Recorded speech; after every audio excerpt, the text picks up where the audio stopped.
No, I can't. It's really weird.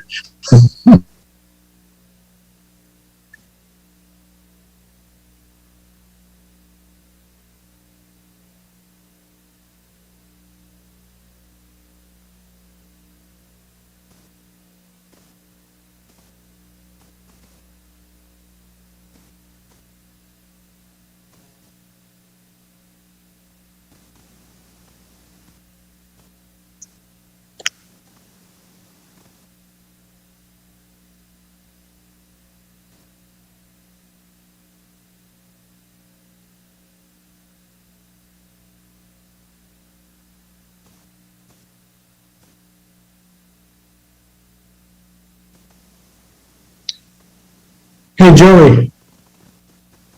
So do I look at the commissioner like this, or right over here? That's my right. Okay. Like the we're lost. Okay. I want to play the part.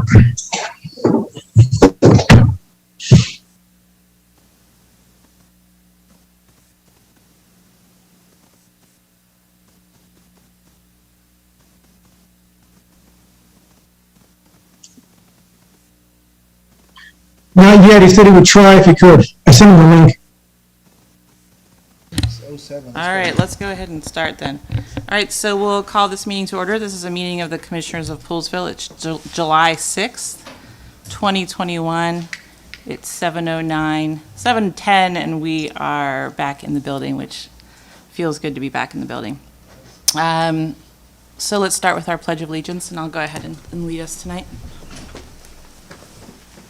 I pledge allegiance to the flag of the United States of America and to the republic for which it stands, one nation, under God, indivisible, with liberty and justice for all.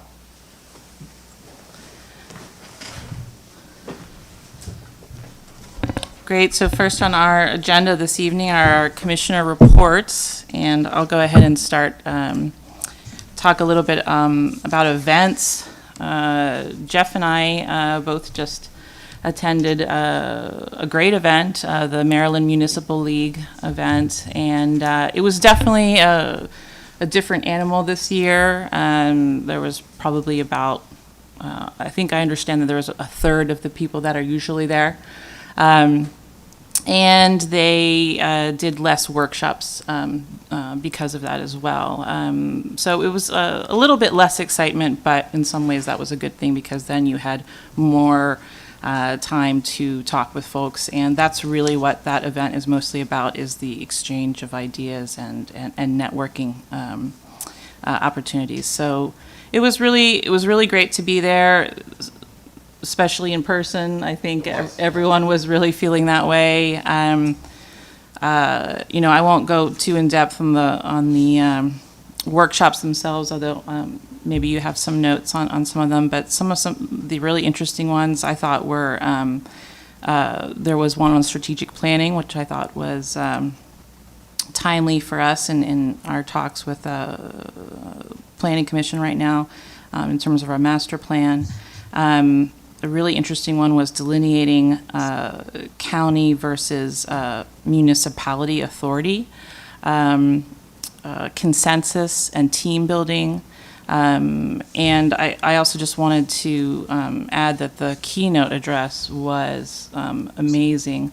A gentleman by the name of Daryl Davis, who, not only a blues musician, but an African-American man who has basically made it his life's work to befriend members of the KKK and sort of turn minds around. And so he just had a really amazing message.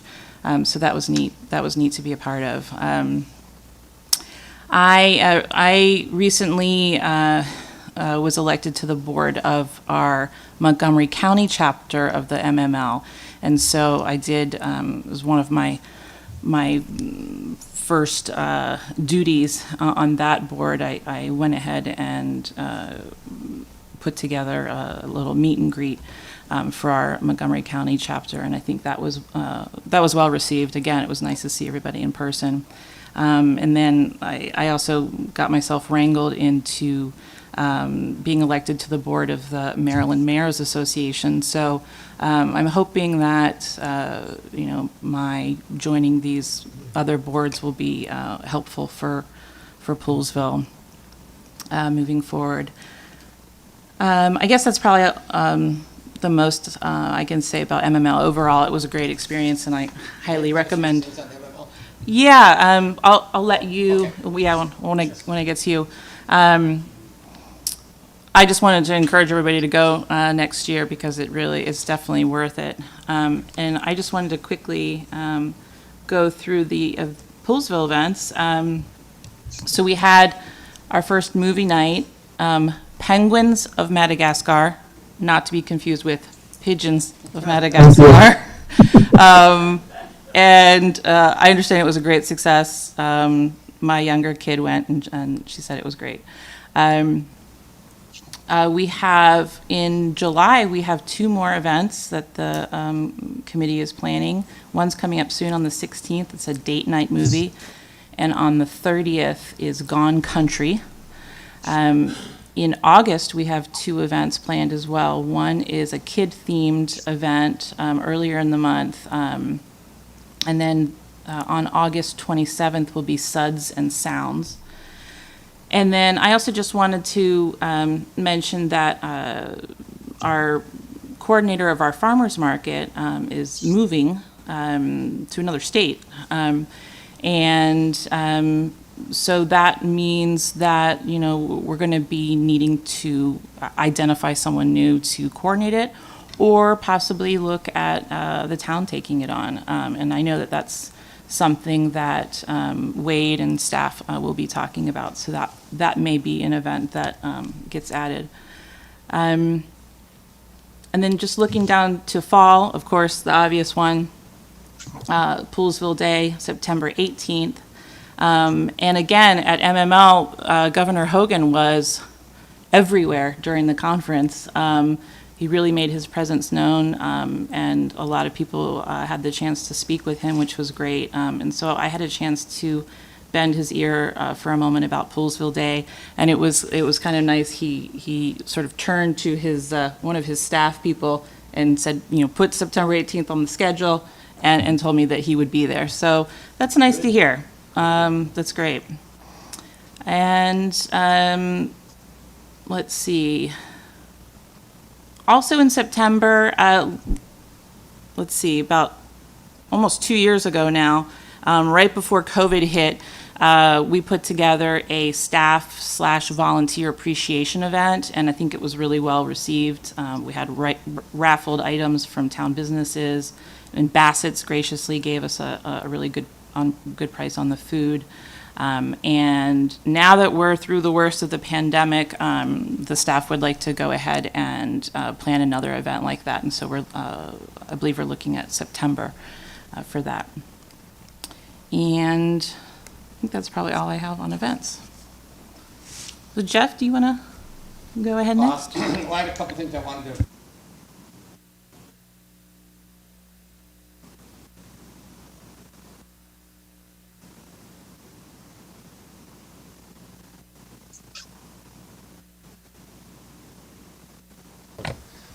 The Wayne can hear me.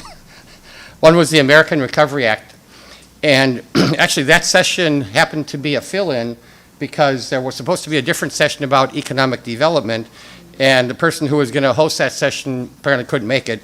So the lady, I believe her name, I have a whole book of notes and I forgot to bring that book. The lady's name was Cindy Stone, I believe, and she was an expert on the American Recovery Act.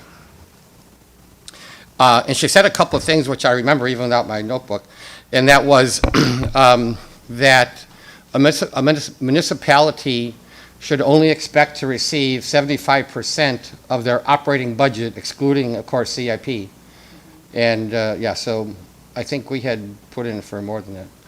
Anyway, something to remember. And what the other thing was, oh goodness. There are several categories for the American Recovery Act, one of them being kind of in Mr. Strong's territory there, water, sewer, and broadband. And although the other categories require a COVID tieback, the water, sewer, and broadband does not require a COVID tieback. Well, you're already shaking your head, so you knew that already. I was glad to hear that. Yeah, I was trying to think. And I did also attend the small town forum, which was one of the last sessions on the last day. And I was surprised at how many people were in there, because I didn't know how many small towns there were in Maryland, but there's a lot. There was a big room and every chair was taken. And so one of the interesting things about that is, we come to these, well, we haven't come to these meetings, we've been doing these meetings on Zoom, but we've been looking at ourselves on Zoom, and we talk about things. All these people are talking about the same things. We either can learn from them or they can learn from us, or we should, get on the phone with them occasionally, because they have the same issues that we do. Some of them are a little bit different. They have main streets going right through the center of town, and, big main streets, and that might be a little bit different, but quite interesting. Another thing I learned was, I scribbled down some notes to try and jog my memory, was that when we were in the session about the differences between a county and a municipality, Poolesville is a municipality, Barnesville is a municipality, and there's many in Maryland. We are not subordinate to a county. We are on equal footing to a county. We can make exceptions to county rules. Not on everything, but on almost everything, so many things. So, so obviously we use a lot of services from Montgomery County, the police and all that kind of thing, fire services and emergency services and that kind of thing, which we want. We don't want to exclude ourselves from that. But we have equal authority under the state. So we're chartered by the state, and a county is chartered by the state. So I found it interesting. Maybe everybody else already knew that. I had the chance to meet the Van Eperen folks, Jim. I think I texted you about that or something. Those folks are on the ball. They were sharp and professional. I was very happy to meet them. I hope we can do more with them. I know they're on the ball already with the Fair Access Committee, so. They've been an excellent partner to the town, and I'm glad you got a chance to meet them and talk to them. Yeah, so am I. And they changed their name to Foundry. You were probably already familiar with that. Yeah. Yep. So they said Foundry because they build stuff. I had a chance to talk with Governor Hogan briefly. Everybody wants to talk with Governor Hogan. And I'm going to ring my own bell for a minute. So I was a vaccinator at the Germantown mass vaccination location for some months. And when it first opened as a state mass vaccination site, Governor Hogan came. And of course, everybody took pictures of him. I got a picture with him and that kind of stuff. And then I put together a commemorative video, which I posted on the community. So, yeah. And anyway, I told him about it. I told him he was in the video, so he asked me to send a link, which I did, and he answered back, said, well done. So that was it. What else do I have for MML? I mean, there's so many things. I got to bring my notebook next time, and I can fill you in on a bunch of stuff. I also attended the one about conflict resolution. That was a suggestion from Ed. And so I attended that, and I have pages and pages of notes. So anyway, that's me for MML. Thanks. I just wanted to echo what you said about so many small towns. That was my experience too. The first time I went to, this is only my second MML, but the first time I went, I always think of Poolesville as one of the smaller towns. Yeah. And you find out that there are way more towns, much, much smaller than Poolesville. Yeah, exactly. It's very eye-opening. Interesting. Ed, you want to go ahead? All right. Well, Jeff, thank you for looking into the conflict resolution piece. I look forward to looking to the summary of the notes. But once again, good evening, you all. Thank you for coming out. And so, in terms of sustainability, Poolesville, we're going to meet in July. We did meet in June. So in July, and Wade, I guess I got to look sideways. I'll look this way. Wade, thank you for making sure that the Sustainable Poolesville Committee is included with the master planning, with the planning commissioning, and being able to have some airtime in July. At that meeting, we'll be going through discussing some thoughts and ideas to contribute to the master planning. Of course, we all know the master plan is a lengthy piece that has to be taken care of. And one of the things we've been advocating for is making sure many voices are heard with that planning committee that's going to start that work. The other thing with the sustainability committee, we have submitted an application for the Maryland sustainability piece, so that's being under review. And that's about it for right now. We'll come back in July and August. Great, thank you. All right, Jim. I'll try to keep it short and sweet, but we've been doing a lot.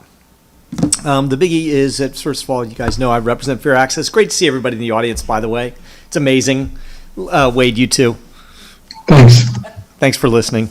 All right, so Fair Access has been busy. Ed, Link, and I have been just roundtabling all kinds of things over the last month or so, and we've got a lot going on, and I'll just say I'll try to cut it, but these are just such important moves over the next few months that we're hopeful that that the residents can get behind us and kind of lift us up here as we take on some pretty big projects. Right off the bat on Thursday, Link, myself, and some of the PTSA members are going to be meeting with Seth Adams from Montgomery County, the Director of Construction, to talk about the new gym specifically. And the new gym is, it's obviously our big sticking point for what's going on with the high school build, in addition to the lack of continued talk about a community center, or wellness center, rather. It's going to be a big meeting, and we're just going to impress upon him, and I'm hoping that we're going to walk away with some really clear ideas on how we can push this over the top.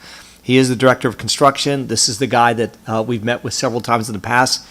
We've had some amazing access. I think it's helped get us to where we are now. So Thursday we meet with him, and I'll be reporting back to everybody. I'll probably do a Facebook post on it to let everybody know what happened and where to direct all your mail to if we don't hear everything that we want to hear.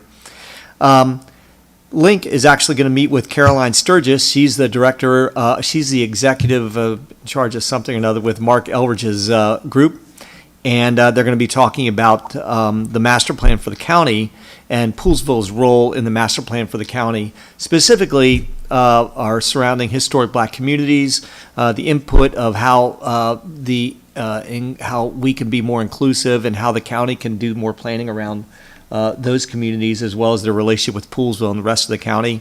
It's going to be I'm looking forward to hearing what Link has to say. I'm glad I don't have to go to it, but I'm looking forward to hearing back from him on that. And Caroline Sturgis has been a person who has always done a good job of talking a good game on behalf of Elridge's group, but we need more, and so we're going to be hitting her up and talking about things and trying to figure out how to bring to Poolesville what we're looking for in terms of equity, services, etc. We have a VIP breakfast scheduled for Poolesville Day, and so that's going to be a big event for us again. We already have commitments from almost all major elected officials that will be there. If you guys will recall, I think it was 4 years ago. I mean, I don't even remember how. I guess it's 4 years ago, but it seems like forever when we kicked it off, which was the beginning of Fair Access, which was the beginning of the push for a new high school. We had everybody that was important inside this entire region was at that meeting. They listened. They responded. You can see where we are now. We've still got plenty of places to go, but it was great having them. We're going to do more of the same this Poolesville Day coming up. So early morning, we'll have them there. We'll get them in a captive audience, and it'll be a Poolesville Elementary School, and then we can turn them loose on the people of Poolesville in terms of the parade, which I'm so excited we're having one, and this is moving forward. So very excited about our VIP breakfast. Link and I had a good conversation with Andrew from David Trone's office, and we talked about, again, really a little more focus on White's Ferry and what's been going on there and how we need a little more, I guess, verbal or vocal support, even though he is tied into the two DOTs that are doing their study and moving forward with what's going to happen with White's Ferry. We're hoping we're going to get a successful study result. But the part of Fair Access is advocacy. Doesn't stop us from wanting to help and push the ball forward. We have some real fears that the study is going to yield something that may not take place for a long time, maybe 2022, who knows? We don't know until they get done with their study and the two DOTs between the two states end up having their conversations. in that same note, in a great conversation I said with Andrew at David Trone's office, by the way, he is a motorcyclist. He does come to Bikes and Breakfast. I had a great conversation with him on Sunday, too. And he's one of the ones he's like, I need to go to Leesburg. Why can't I go to Leesburg right now? I mean, you can. It just takes you an extra hour. In addition to the David Trone's office, they also had Andrew had a good conversation about bringing him up to speed about historic Medley, bringing him up to speed about the history of the ferry, bringing him up to speed. And when I say him, I mean Mr. Trone's office too, is a sense of history about the ferry itself and the area surrounding the ferry. So that was just a good get-together advocacy conversation with David Trone's office. In mid-August, back to White's Ferry, we're going to have a forum about White's Ferry here in Poolesville. Essentially, the role of the forum is just going to be a meet and greet and a community conversation with Chuck Kuhn, the owner of JK Moving and the owner of the ferry. So this is going to be a chance for the community to come out, meet the guy that determines really the position of our Main Street and the continuation of our Main Street. We don't plan to be confrontational or conversational. I think it's going to be, I guess I'm always an optimist, but I think it's going to be a love-in, and the people are going to be saying thank you. And this is a guy that has a history of preservation, land preservation, restoration. I think he wants nothing but the best for the ferry. I've talked to several people that are associated with the ferry. He's already making moves that are anticipation of the ferry reopening whenever it does. So that's in mid-August for that. And then last but not least, you guys know one of my best, dearest friends, Fred Swick, passed away at the end of last week. One of the absolute greatest Poolesvillians we've ever had. And I know that it's just not me talking, and I'm going to be running his remembrance tomorrow at 10 o'clock. And thank you to all the commissioners for allowing us to have that there. We can't think of a place that's going to hold as many people as what's going to be here tomorrow. We'll be doing it at Wayland Commons. We'll be talking about Fred. There'll be, people there saying great things about him. That's all you can do. He absolutely was, and the Swick family is just the first family of Poolesville in so many people's eyes. The state actually gave us a nice proclamation in his honor, which you'll see it now because I'm going to be giving it to them tomorrow. We'll also be going off to the framers. We'll also be working on something here internally for our board, and we'll have a presentation to the Swick family later on. But the state does a nice job with their proclamations. And so the family they already are feeling the love, and it's very painful. I said Fred was just such an important part of our lives. But this is just the minimum that we can do. And there'll be more to come. So that's for the public tomorrow. Whoever wants to be there, we're going to be starting at 10 o'clock, and we'll be there for no more than a couple hours because it's going to be hot by the time we get rolling on this thing. So that's it. I went as fast as I could. Wade, wake up over there. I can see you. Taking notes. Okay, good. Thank you. Thank you. Thank you for bringing that up too. Yep. So now we are moving on to public comments. Portion of our evening is anyone here? I think we have some folks here for public comment. Oh, thank you. Very, very nice, John. Thank you, Baylor. It looks like the first person up is Elise Wendland? Yes. Okay.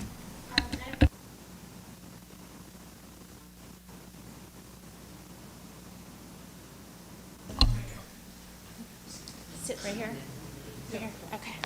Yeah, if you could just state your name and address for the record, and then you have 3 minutes to give us your public comment. Oh, thank you. I didn't need to stand. Okay, wonderful.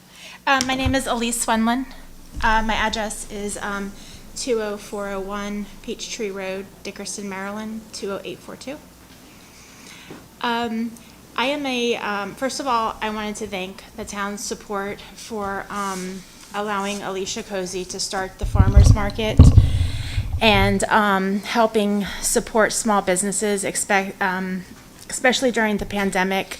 I know I was one person who was kind of out of work for a little bit, and I had some extenuating circumstances, and it really helped me have a little income during the pandemic. Alicia now is wanting to, she's moving and kind of doing something different, and would like to sort of turn over the farmer's market. She would like me to do it. I didn't, I do want to do it because I want the farmer's market to continue. And I would probably have one of my other vendors assist me, so it would be more of a partnership. And I'm not necessarily wanting to run it as a business as how it was before as the Cozy Family Farmer's Market, but I'm wanting to change the name, hopefully, to the Town of Poolesville Farmer's Market.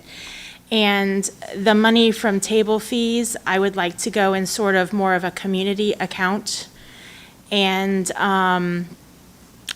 to cover the costs of the farmer's market, whether it's insurance costs and perhaps marketing and things of that, and then perhaps leftover funds at the end of the year, I would love to go toward something like a fall harvest festival to kind of bring tourism to this part of the agricultural reserve.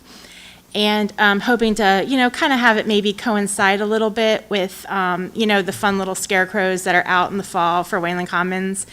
Maybe just at the market, even if it's something small, like bouncy houses for the kids, or perhaps like if the town would allow, maybe a local little farm or perhaps animal rescue to come in with like a petting zoo, and people maybe could even donate to a local rescue. So I'm trying to make this more about the town and just to help more small businesses like myself be able to, profit in Poolesville. And separate bank account, like I said, I would like to open up, separate bank account. I don't necessarily want to be paid for this, or I don't think the other vendors want a payment out of it. We just want the market to continue. So we really want just the fees to really be accounted for and are pretty transparent, so that we can show that what we're doing for marketing purposes and, or we need to pay an insurance, or perhaps another vendor who was here, Max, suggested, perhaps we buy a tent and a table, that if a child who wants to sell something doesn't have a tent and the table, well, the market can do that for them. I would like to keep, the fees for the children were previously $5. The kids who sell the cupcakes and stuff, lemonade, it's cute. I mean, I don't think we're really looking to make money off of this. It's just looking to maintain and cover the fees, and perhaps have a small festival at the end of the year to thank the town.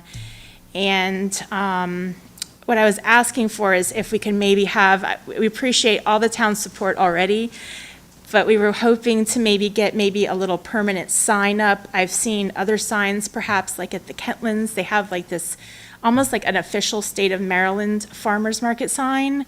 So we're looking for something like that permanent. That would be great. Or perhaps if we can even, once in a while, be put up on the, when the farmer's market's in season, be put up on the digital board toward the front of Wayland Commons. That would be great. There's also been, sometimes the bathrooms are open, sometimes they're not. The farmer's market recently moved to Sundays because we thought it would bring in a little more traffic to coincide with the car show. And then also there is the bikes and the breakfast. So we were hoping like bathrooms could be available more, and perhaps sometimes seems to be electricity, sometimes not. I'm not really a vendor who requires electricity, but some of them do, and it's kind of been spotty where they have a hard time, plugging in a cooler for selling like local grass-fed beef. And I just think that, it would bring, if we have a really successful farmer's market in Poolesville, and that coincides with some of these other little fun events the town does, that it would bring in tourism and boost economy in Poolesville. Thank you. I'm really excited that you came tonight because Wade and I, that's Wade, our acting town manager there, Okay, hi. hovering above us. Hi. We were just having a conversation today, and we were given your name by Alicia Cozy Yes. to get in touch. And so I'm excited that you came tonight and sort of jumped the gun on that. And I know that Wade and myself would love to have a conversation with you That would be ASAP. That would be great, and I'm happy to do that. Great. Whether it's a little bit, I can't stay too long after the meeting because I do take care Well, of my not elder. not tonight, okay. but I take care of my grandma and I need to go home. no. We'll get in touch. I mean, we'd love to talk with you this week if you have some time. I do. Yeah. Yes. Well, and that thank would you be so great. much for stepping up, because I think that it's definitely a benefit to our town, and I'd love to see it Yeah. continue. The market wants to continue, and we really would like to contribute it more to the town and make it more of a town event and something to be, really excited to come to. Awesome. So. Thank okay. you so much. That's it. All right. Appreciate Thank you. it. Thank you for your time. I appreciate it. Thank you. You're welcome. Great ideas. Thank you. Thank you. Yes. Okay, next we have Joy Zucker-Teeman. I thought that was just attendance. Oh, okay. Sorry. So Judy, I have you on here too. Is that just attendance? Okay. Is anyone else here to make public comment? No? Okay. And do we have anyone online making public comment Nope, nobody else signed up. on Zoom? Okay. Okay, great. Because we are still doing that, right? Okay. Yes, we are. All right. For in person as well as online. Awesome. That's great. Carrie, do you mind if I just, one more thing? Yeah, go for it. So of course, I got a text from the Trone family, and I forgot to mention they are Poolesville residents too. On top of them, they just let me know that. So they're town residents. And then also too, that, there is an event going on, and Carrie, they're going to reach out to you tomorrow on this. They're having a dedication for the Homes for Our Troops house that's being built up by the church. And they're actually having an event this Sunday at the church, Saturday at the church at 10 o'clock. Yeah. So, I'm sorry, the 17th, a week from this Saturday, and we're all invited to go, and they'll be looking for somebody to make remarks. I totally defer to you on that. If you wanted me to do it, I'd be glad to handle it, but if not, it's they're going to reach out to you and talk to you about it. Is that something that they're inviting the entire community to? It is, yeah, there's an invite, and you can actually go to a link and sign up to be a part of it. I don't think it's like open invite, but I think it's, they're going to talk about it. Anyway, I'll put something on my Facebook page, which we can send, wherever we need to send it to, Great. Okay, great. to put it out there. Today to all the commissioners. Yeah. Well, I was going to suggest, putting it up on all of our Yeah. posts, Needs if to be. it's appropriate to. I just We'll- don't know. we'll vet it out. Check with the person, Yeah. check with the person who did the email, because you don't want to invite everyone and it exceeds their capacity. Right, I think they have a So- process for people to sign up, but we can Yeah. vet that out and then potentially put it on the website, so. Hey, Carrie, I want to go back one thing too. I Thanks. want to thank the fire department for the fireworks. And so it turned out to be a great event. I enjoyed it from afar. My daughter got a chance to enjoy it. And the troops, our local Boy Scouts and girls, our boys and girls, and some of us parents, we were out there, the scouting group, cleaning up the next day. Cleanup, nice. We were on cleanup detail. And so, but I definitely just want to commend our young people for the leadership that they demonstrated working out there, and just really going through to make sure that the area was clean, make it better than the way it came in. Awesome. So thank you, Jeff, for pushing for that, and then for our troops and our scout leaders and parents, thank you, and our scouts, thank you for volunteering to go out there. And it was hot, and we must have been there for about 3 or 4 hours. I wonder if it was a bigger cleanup than ever before. It was my first cleanup. Can I add a few comments? Please do. Yeah, so we had the fireworks event on July the 4th, as was a traditional day. We always have our fireworks event. I know other jurisdictions, they have their event on, usually they move it to a weekend, which is more convenient for them, but we always stick with the traditional day of July the 4th. And we did have a couple record breakers this year. So normally, our last record break in terms of how many cars we had was 915 in 2014. This year, we parked 1,500 cars, so it's a monumentally more number of cars. Normally, we have an attendance of 1,500 to 2,000 people. We had 4,500 people at this event, and you can tell it was really big. And I'm very thankful that Montgomery County Police reported no incidents. Knock on wood on that. We had an all-new, the fireworks show that we have is specifically designed for Poolesville. And we do that with ourselves, and we do that with the fireworks company, of course, Zambelli. This year's show, as you'll notice, we had several new elements, and if you were at the event, you saw an absolutely spectacular finale. I mean, it was, you can look on Facebook, and so many people captured that. I mean, it was just fantastic. Our show had 4,927 individual fireworks shots. Among other things, the food trucks and the two churches, they were super pleased because they all had a long line. John from Corned Beef King, he had to leave and come back because he ran out of supplies. So, and one of the food trucks left early because they simply sold out. So it was really, it worked out very, very well.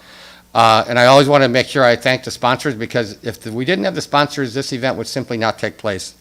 And that's the town of Poolesville, Jameson's Real Estate, Total Automotive and Diesel, the Poolesville Area Chamber of Commerce, the property owner who owns this enormous farm, but he lives somewhere else, actually donates money as well.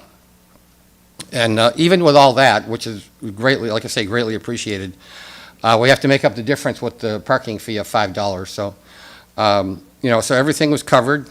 Knock on wood, that's always a good thing. We try and really break even. This year, we came out with a plus sign, so that was very, very helpful. And this also wouldn't be done without the scouts. It simply wouldn't happen because we don't have the workforce. You guys showed up in force. I mean, the scouts and the 2027, they showed up in numbers. I was there, well, it was Sunday. I got there, I probably pulled in, I mean, I had been there before, but I pulled in again to check on you guys at 8 a.m., and you guys were already well underway. And and then, of course, we cleaned up in the evening, and then we went back on Monday morning. I was there at 6:45. I have to meet the fire marshal. We have to sweep the area before we can let the scouts on the hot zone, of course. Interestingly, we did find one unexploded shell. We called the FBI or the bomb squad. They came and took care of it. So, yeah, then you guys were released into the hot zone to do the rest of the cleanup. I went back, of course, to check on you, to see if there were any, heat-exhausted bodies in the field. And I'm telling you, it looked like there was no event there the day before. It was absolutely spotless. So a huge thank you to the Scouts and the 496 and the 2027. I guess you don't call them Girl Scouts or Boy Scouts anymore? No, just Scouts, okay. To the Scouts, yeah, to the Scouts. Anyway, fantastic job. Thank you, Ed and Joy and all the other folks who did that stuff. Thank you so much. No Ocean City type scenario. Oh, goodness.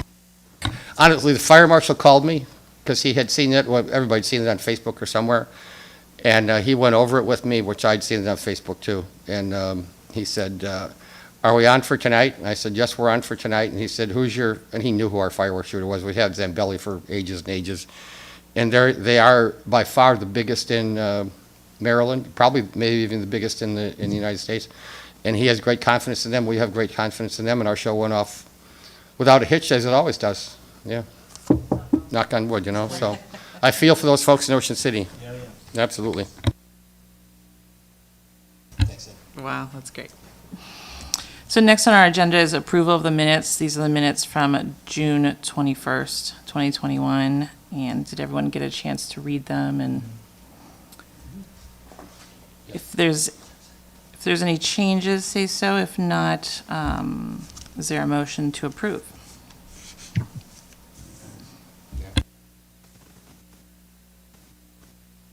Motion to approve the minutes. Thank you. Is there? 21st. Yeah, I second the motion. Thank you. All those in favor?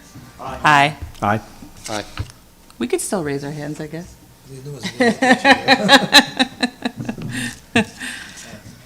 All right, thank you. Next is new business. We really only have one agenda item on our agenda this evening because it's a very important one and we want to devote a lot of attention to it. But this is our town manager committee report. And I guess I'll turn it over to Judy and Joy. And Wade. All right. And before we get started, you guys, I just want to say up front, really appreciate the work that you did. I had It's exactly the concept I was hoping for from a citizen group and putting that together and helping us in the way you have. I love the professionalism of what you put together. I love the anonymity of what you put together. I like the way that this group of people that kind of all know each other but didn't know each other but do know each other all came together to perform a task that would have been monumental for us, and also one that we paid $20,000 for in a not so successful effort on the last go around. So we can't predict the future, but what you've done has been amazing, and I know it's time consuming, and I appreciate the volunteer effort, and I love the brain power. So thank you for doing it. And Jim beat me to it, but I put all of your information into my book, as I always carry around binders. And I have Wade's information, I have your organization here, I have all your spreadsheets, and I read all the stuff, by the way. Well, I didn't read, I read the top 3 and I read the top 6. The others I put to the back, and I guess, so, We're anyway, saving you time. this was exactly what I was hoping for. It really, really was. And yeah, you guys saved the day, I think, so. Well, thank Thank you. you. And then I'm going to jump in real quick as well. I read all of them on the digital platform. But what I wanted to also just show for everybody, those who are watching and those who will look in the minutes, this is an example of how volunteers will come together, because all of us as commissioners, we're volunteers, committee members are volunteers, those who served on as commissioner for years and years, Mr. Coleman, right, stepping in there, but everyone coming in together. And this is one of the things I think that makes Poolesville a very special place, because none of us are being financially compensated, but we all care about the town, where we could come together and work together, put differences aside and say, how do we get the best product of our intellect, our compassion, to help move the town forward. So I just want to say thank you for you all coming together. And then Wade, thank you for the turnaround and sticking to schedule. Hey, Judy and Joy and the rest of the group, they were the ones who took charge, and they did an excellent job. It was a pleasure working with them. So you guys don't even need to say anything. Well, actually, for the benefit of those watching and those in the room, I think it's important to understand that after we all had our contributions of our concerns of what had happened in the past, you guys were very responsive to the request for citizens to get involved. And that's all about the inclusivity, as Ed just said. And I think the special thing about this group, which I think is important for other people to understand, is we had HR experts in this group, people who've been hiring managers for a long time. And when you bring that brain power together, you get very different opinions, but all contributing to the same goal, which is find the best candidate for the job. To that end, I just want to mention that the way we did this was the key components of the job description were broken down into subcategories. They were each given point values. Anonymously, we were given all the information on all the candidates, and we were then left to scoring them. The top 6 were then identified, and then from that, we had an open discussion about them, and we selected our top 3. Ironically, the way those numbers all broke down, it pretty much was the same top 3 we all chose. We had a lot of discussion about historically what makes Poolesville different than other towns, with the brain power of Eddie, Eddie Coleman, who's been on the Commissioner's Board and Chairman of the Commission before, and obviously Wade. It was imperative that we get a lot of that historical knowledge about what worked and didn't work in the past, along with what we're looking to do different in the future and how to grow this community. So again, I think it was truly the best of all options, and we don't mind saving the town $20,000. You're welcome. I would like Judy to go ahead and speak about what our recommendation is moving forward and how we're trying to help you make that next series of assessments.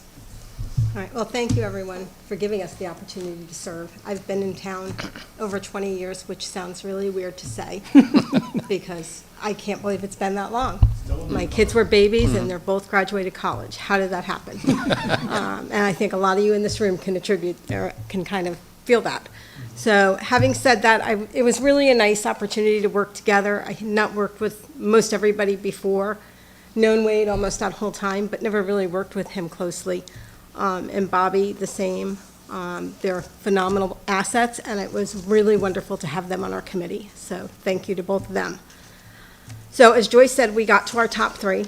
And from those, we ranked them first, second, and third. So you all have the benefit of which is our number 1 candidate, our number 2 candidate, and our number 3 candidate. They're all qualified, in my opinion. And so I think you're off to a good start. in terms of the process going forward. What we've recommended is that Wade and/or Bobby be included in the next step. From my perspective, and I only speak for myself, I won't speak for the committee, they're two of the most valuable assets, and I've said this to Wade, I've said this to Bobby. They are the people who have run this town, from, Wade made the job what it is, right? Bobby has stepped in not once but twice. We, as a committee, and for myself, I feel very strongly you need to consider having them. They don't, maybe not a voting member of the decision, but they should hear firsthand, or at least one of them, what each candidate has to say when you interview them. They'll bring a different perspective than what you're looking for. Wade represents what the job was and what he made it, right? And he has a good idea what it should be for the future, as does Bobby. So that's really a strong recommendation that they be included in that interview process. The second recommendation is to consider a candidate assessment tool. And you're saying, why spend money? Well, you spent 20 grand on the last person. We know how that ended. We don't have to talk about that. Assessments allow us to look at behavior. How will a candidate react? How will they perform? Right? Resumes tell us about their job, tells about their skills, their abilities. We want to know when there's a crisis. How will this person react? How will they respond? What will they do? Will they step up, or are they going to go, you guys are my bosses, tell me what to do? Right? That's not the leader we want or need. We need you guys to have a partner, right, that knows in a crisis how to react. So that's kind of what you vet out from these behavioral assessments. They're not cheap. $1,000, $2,000, $2,500 per candidate. You do the top two maybe. You decide after meeting the three, your top two maybe, you move to that process or that step. It really gives you insight to who they are. A little bit more personality-based, a little more behavioral-based. And I know Ed's probably got some good recommendations for those. We gave you 3 links of what we think are some of the top 3. But again, I think Ed could probably give some ideas. He's done a lot of it. The other recommendation is that you utilize, and we provided a series of 2 types of questions. One that talk about skills and abilities, and the other that's more behavioral, along with what to look for in those behavioral questions, right? What kind of response are you looking for? They're giving you the canned response when someone talks about, for example, a weakness. Do they tell you, I work too hard? Come on. You can do better than that in a response. So the behavioral questions, you're looking for some depth to their answers. And then we recommend that the top 2 candidates be brought back for a second round. At that time, they should sit down with Wade, they should sit down with Bobby, and they should sit down with our other town managers, our other staff, the wastewater guys, the parks, the department heads, the managers, not the staff, and let them have a chat. Let them talk to them, not interview them, but just get their feedback on what they think of the 2 candidates. And then give them a tour of the town, guys. Show them what we have. We have an amazing town. We have resources that a town our size, you guys just talked at the MML that their town's smaller. How many have what we have built? So let's showcase it. Let's sell our town to our top candidates. Give them a tour, spend some time with them, invest in them. We're asking them to invest in us. Let's invest that extra step with them. Let's bring them in, because interviews are good, but you got your top 2 candidates. You're talking casual, you might get a red flag, right, that you didn't see in an interview. So that is kind of, I would say, our overview from the 7 people who sat, 5 volunteers from the community, plus Wade and Bobby. Any questions? Actually, let me just add one thing. When Judy talks about the behavioral questions, and that's the assessment that you'd be paying for, we think it's critical because it answers some of the things that we otherwise can't really assess objectively. And at the same time, it opens the door to allow that conversation where once they've had a tour of the town and see things, it allows you to ask some more targeted questions about future growth and future development to really get a sense of what are they looking for, how much homework have they done to prepare themselves for this interview process, because truly, you're going to see the best a candidate has to offer in the interview process in the first 90 days. So that clock really starts running when you have that in-person interview, and your town department heads, along with Wade and Bobby, are the people who are going to be training them, working with them, and moving forward. So to know that those are personalities that work well together and they understand each other, not someone who's just been able to talk a good game about wastewater management, but actually knows what it really is. You're only going to get that from really the people in charge of those departments. So we really took a lot of time, and we actually suggested certain questions because, again, we all discussed this. So we're really hoping that you take all of that to heart, and we couldn't stress more the need to have Wade and Bobby in that discussion, purely because even doing what we did as a committee of 5, we couldn't have been as productive without their cooperation. And we believe that that's the same asset they will bring to you. And I would add one last thing. I mean, the questions we gave you, some of them talk about our town, right? What do they know about it? Well, guess what? They don't have to live here. Right. They can go to the internet, they can get the master plan. There are a lot of ways that they can learn about Poolesville They before could be their interview. watching this meeting right now on Right. YouTube. So, I'm, you know, so if they come hope and they they don't would really be. know much about Poolesville just because they're from out of state or they're out from, somewhere else in the state, there's a lot of information. The internet is wide open. They can make it their business. So don't accept an answer, well, I'm not from the area, so I didn't get into Poolesville yet. Yeah. That candidate isn't looking at what our town is and what our culture is. They didn't do their homework. That's an easy homework assignment for a candidate these days. So, thank you. Any questions? well, first, I also wanted to extend my thanks to all of you. I know it was a lot of work. We received 29 resumes, cover letters, and so that was a lot to go through. I knew there were, a number of them, even at first glance, you could probably say it's not a good fit. Yeah. Nicely said. But there were a lot of good candidates too, and so that's a lot of time, volunteer time that you put into this, and so I personally really appreciate that. I did just have one question about one of your top recommendations. I've been doing my own research on all of the candidates, and I had a conversation with Wade actually about one candidate who, unfortunately, the last 3 positions that he was in ended poorly. Yeah. And so Wade said that he was aware of that and that your committee was aware of that. Yes. So I guess my question is does that change your recommendation? Well, that was one of the interesting ones. So I had put a lot of the pieces together and found the press materials on these individuals and provided those links so that you guys could look at them. One of the things actually that Judy pointed out was, especially in situations where their bosses are people that are elected by their communities, when someone newly elected comes in and the personalities just don't mesh, or they don't have the same objectives, they have the right to fire somebody. So it really was, I know some of us had some very strong opinions about, but if they've been fired 3 times in 3 completely different municipalities, that's a red flag, and it is. But there is a way to ask questions in the interview process to determine whether or not it's worth going forward with that person. And that is also why we ranked it and gave you the top 6, but then we ranked the top 3 and told you the order in which we selected them. And also, I think it's important to recognize what you're finding on public space is only one perspective, right? It's a press perspective.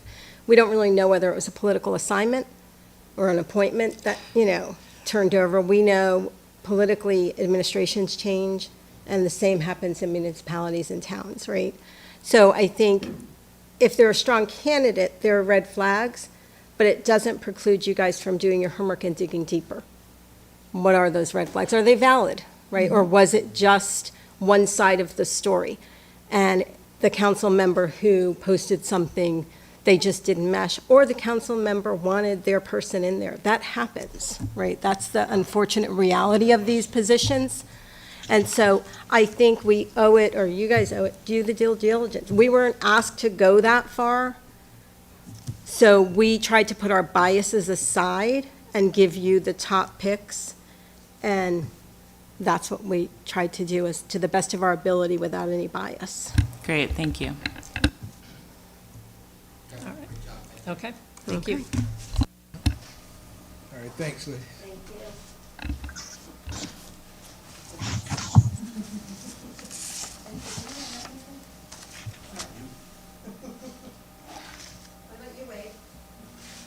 What was that, Miss Steph? Wait, You want to add anything? No, I think we got it covered. You guys did a great job.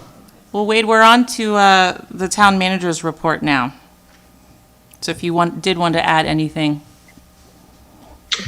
Okay, no, good on that topic. You might have saw that we put me on social media and online for a water department personnel. One of our guys decided to make a career change and move to the fire service. So Jeff might be seeing him. We had our initial kickoff meeting with MMC, the HR firm. We're trying to gather some documents up, and over the next couple of weeks, they're going to come down and start beginning the process of the audit over everything that we have going on HR-wise, and develop our list, our task list. Jay has a draft contract that he's working on now that will probably get completed within the next week or so before we have our audit. We did give a notice to proceed for some very limited hours just to get the ball rolling. So that's where that is. I want to talk about Bates trash service for a minute. Before I left, we created a reporting tracking log, and it was kept in town hall. And I was able to list and log in exactly what complaints were coming in, how were they handled by staff as well as by Bates, and then we developed a finding system out of that for things that were not addressed properly. The previous town manager stopped doing that, and so there's no tracking methodology going on, and there's no fines going on for some time now. So I've been working with Kathy, we've instituted that, and since April, we've had 63 complaints. Almost all of them have had no response from Bates as far as resolution to these issues. And so staff is, kind of like the front line and just, severely griped at by residents, and almost powerless as far as going forward with only be able to try to find them again as we just started back up. So there are issues going on with the trash company, and I wanted to bring that to you. We will be fining heavily moving forward from now. I'm also trying to set a meeting up with the owners of Bates to kind of rectify all this, get a supervisor back on site, get things back on track enough so that... How much longer is our contract with them? Jay, do you have this for 9 more months or something, or? Jay's not here. Jay's here. Oh, he is? Yeah, Are you on the screen? Hi, Jay. okay. So if you recall, you all extended the contract by another year, which was a way to avoid the recycling increase. There was kind of like a horse trade that went on. I sent you a memo on this, it's been a month or so ago. So your contract would have been up in 2022, and you've extended it to 2023. So there you go. So we have some time that we have to deal with them, and so hopefully we can make some positive traction with the fines and getting their attention again. Wade, I have a question for you. Do we know, did we ever officially decide, or how did we decide not to keep a logbook or impose fines on them? I mean, we put that program in place specifically to keep them in line. And did we just, I know previous administration just dropped that? Just decided not to do it? Yes, I mean, that's ridiculous. yes. And we made this fine structure so it would be heavy and punitive. And how did we let that go? I have no idea. But that's nuts. That's Yes, the only I agree. thing they respond to. That's right. So, So we're looking forward to seeing the reports and keeping a logbook. And I think it's something all the commissioners should be on top of. Like, we should be hearing about this in paper, in writing, and talk about response. I mean, and there's so many that I don't expect you to have to, like every 2 weeks, we don't want to spend a half an hour going over the complaints. But I mean, that's literally crazy to me that we haven't been fining them, and that's the only thing they listen to. And it's a shame. And if everybody here knows, the Bates we have a really good deal with them. That is monetarily a great scenario for the town. But if they don't provide the service, then I'm not sure. And we don't hold their feet to the fire. I think that's just a cataclysmic error on our behalf. So thank you for instituting that again. We're looking forward to seeing some real documentation and some fines. And I take it the fines are just removed from what we pay them, right? That's correct. Okay, good. So it's not, no, we don't have to worry about them paying them. We're going to have them be deducted. Just deduct it right off the bill. Sounds great. Yes. Let's put that money to good use. Thank you. Okay, that's all I have. Do you have any questions?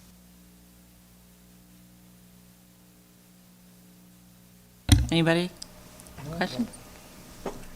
Okay. All right, hey, wait, I do have a question for you. And I'm thinking about as we're in the summer, and then we have the fall will be coming. I'm thinking about the kids in the skate park, and I know that at one point there was some, I don't know, if you go back, and Jay, you guys might remember this, when those guys, the young boys were looking at the, some ideas for the skate park, and there was supposed to be some follow through. We had a change in personnel. The boys have made some promises, but I haven't really seen anything come out of it. Do you know where we are with that? Last I heard, it was with the former town manager, and I haven't heard anything back from any of the people. So yeah, because I know the two boys came and the parents came. They had testified. This is prior to being elected as a commissioner, but more importantly, with the kids, I would hate for us not to follow through as the adults and role models for them. So Okay, I do have this. Okay, yeah. Tomorrow night, the Parks Board's going to meet, and I think they're going to go talk to the Parks Board about it. Okay. Yep, on the I agenda. can add 2 cents on that. Sure, We had yeah. a couple months ago, we had a walking tour, and our first stop was the skate park, or maybe that was second stop. And Preston was there, and we had some ideas about how it would be painted, what kind of paint, because you don't want the paint to be slippery and all sorts of stuff like that. And Preston was able to find the plans, so we knew what the total area was and that kind of thing. So it's not dead, but we haven't been in contact, the Parks Board has not been in contact with the original 2 students who were kind of pushing it forward. Even if we could just reach out to those parents or to the boys, let them know they haven't been forgotten. Right, yeah, Right? exactly, yeah. Okay. And then there was a newer suggestion, I think, which came maybe in the last day or so, in terms of Yeah, that was from me. mural There type was thing. there was a mural that was just done at a skate park in Gaithersburg, at Yeah. Boer Park. And I sent some pictures Yeah, I saw that, to Doug McKinney. Right. And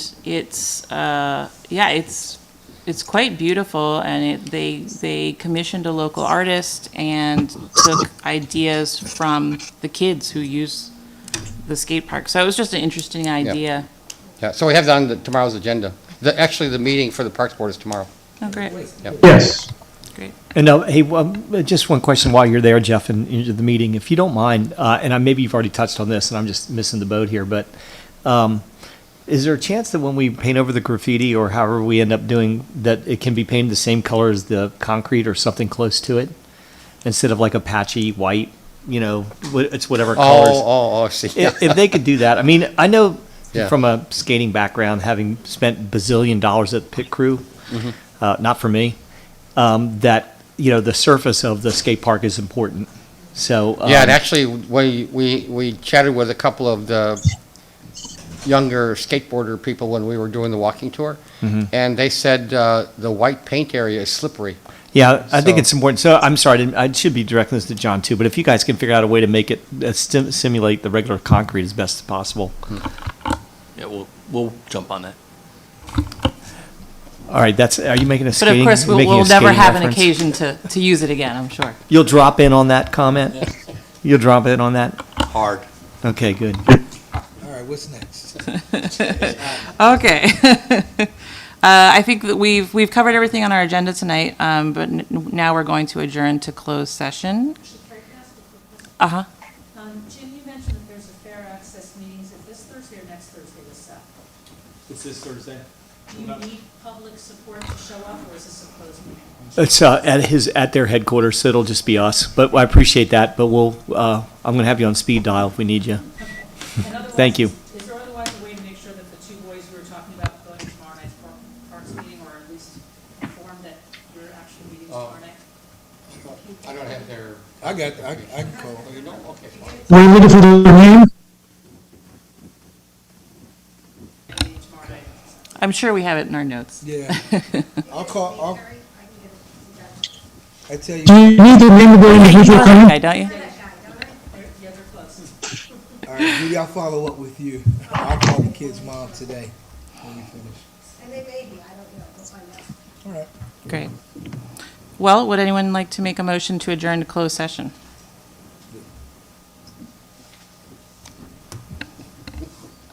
Jeff? Come on, Jeff, make a motion.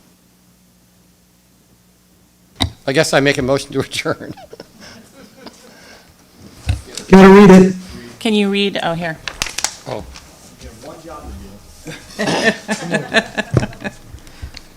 Oh, okay. I make a motion to adjourn to closed session pursuant to 3-305B1 of the general provisions of the Maryland annotated code to discuss town manager applications and interviews. Thank you. Is there a second? I'll second the motion. Thank you. All those in favor? Aye. Aye. Aye. Any opposed? Great, we're adjourned. Thanks, everybody, for coming out Thanks, tonight. everybody. Appreciate it. Have a good night. Thanks, you too. Thank you.